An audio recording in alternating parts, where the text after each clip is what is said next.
Hello everyone, how are you doing? This is MD Tech here with another quick tutorial. In today's tutorial, I'm going to show you guys how to resolve if you are having some color deficiencies and you are looking to enable the colorblind mode on Windows 10. So generally speaking, I'm going to show you guys just how to do it, and you guys can decide for yourself whether or not it is the preferred view, and if you want to change it back, I'll show you how to do it. So pretty straightforward process, and we're going to start by opening up the start menu. Just left click on the start button one time.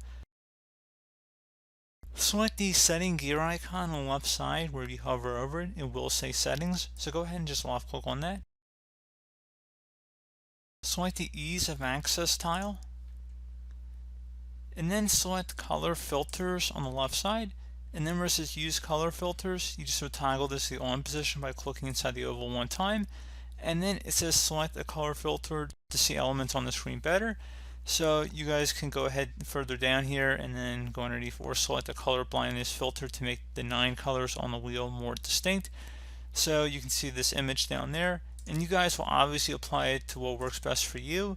Personally, to me, it's kind of giving me a little bit of a headache to look at this, so I'm just going to switch it back to turning it off. But you guys can go ahead on your own and go adjust based on what your deficiency is here. You can see green weak, red weak. So just giving you guys a couple different options there, which is definitely nice and pretty straightforward process, honestly.